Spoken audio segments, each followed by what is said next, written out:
Καλημέρα! Σήμερα θα φτιάξουμε κουνουπίδι φούρνου. Όταν λέμε φούρνου, εννοούμε ότι θα το βάλουμε μέσα στο σκεύος της ΕΜΣΕ, γιατί όλα τα σκεύη της ΕΜΣΕ μαγειρεύουν σαν φούρνος. Παίρνουμε λοιπόν ένα κουνουπίδι, 800 γραμμάρια με 1 κιλό και το βάζουμε μέσα σε νερό. Μετά το κόβουμε σε κομμάτια και το τοποθετούμε μέσα στο σκεύος. Παίρνουμε το σκεύος 3,5 λίτρα 24 cm. Κόβουμε το κάτω μέρος από το κουνουπίδι, τα φυλαράκια και τα βάζουμε μέσα στο σκεύος. Βάζουμε 10 γραμμάρια νερό.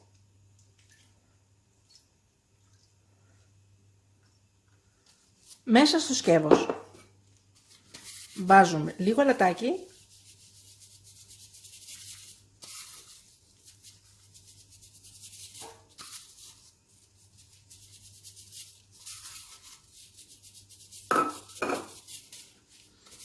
Και λίγη πάπρικα.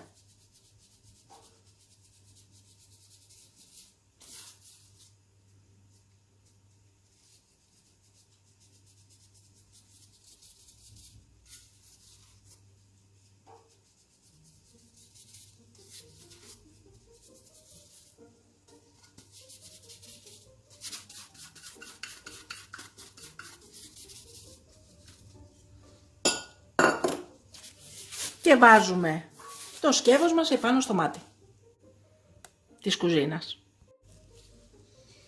Ανοίγουμε το μάτι της κουζίνας στο 7.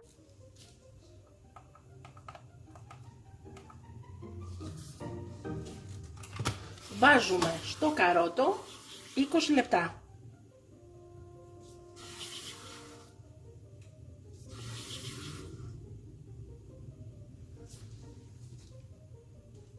Στα 10 λεπτά ανοίγουμε το καπάκι και βάζουμε μέσα λίγο λάδι.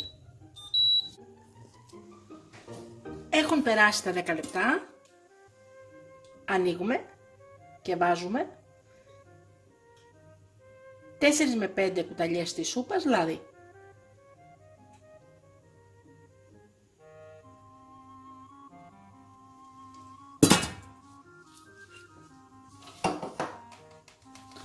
Αφήνουμε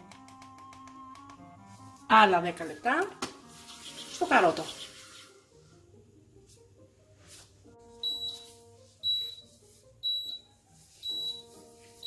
Και είναι έτοιμο το κουνουπίδι μας.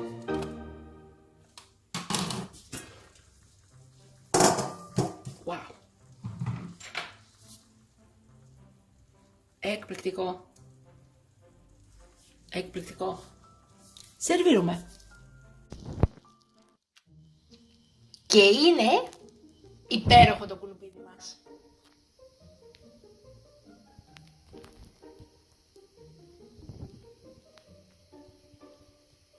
Υπέροχο.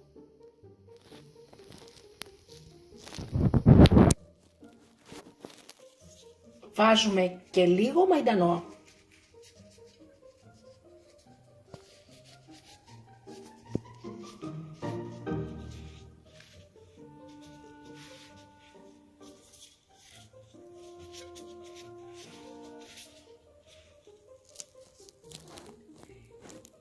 Και καλή μας όρεξη!